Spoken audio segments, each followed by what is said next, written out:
Hi friends, I want to talk some more about power and how we exercise it, which really is a question of our organization. What do you think of when you think of a union? What image do you have in your head? Do you think of pissed off workers marching around on a picket line with signs chanting about the boss? That's what makes the headlines, right? That's what gets on the news. And yeah, I've walked picket lines with other unions, and I can tell you, yeah, it's a rush.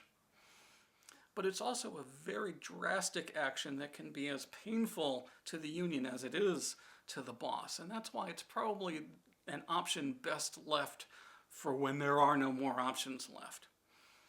Fortunately, UCATS has not had to choose that option in many, many, many years.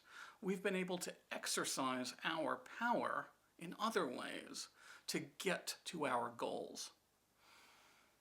What are some of these other ways? Well, at the bargaining table, sitting down, talking to the boss across the table, grinding it out. Sometimes it's just a grind and you just got to go through it. But then in the end, you get to an agreement.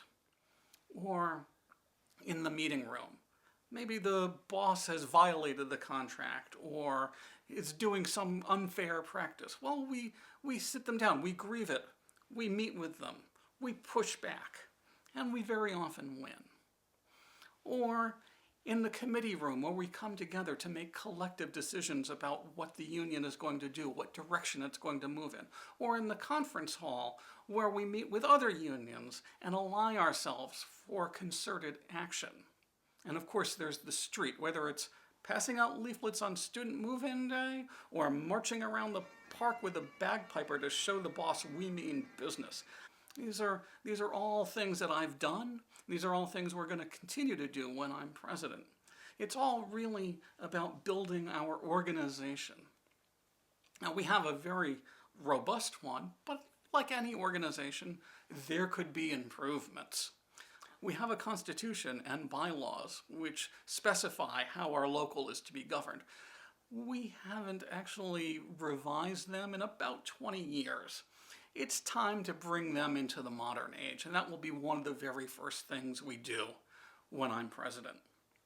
We certainly need to give our professional organizers all of the tools they need to perform their duties. More modern technology. We need an office for the year 2025 and beyond. And of course, we probably need to update our website, and if we could get that in-house, that would be all to the good.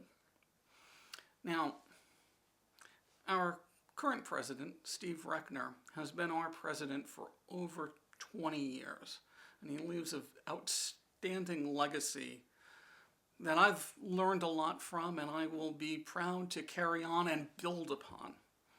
But one thing I'm not going to emulate in Steve's tenure is the length.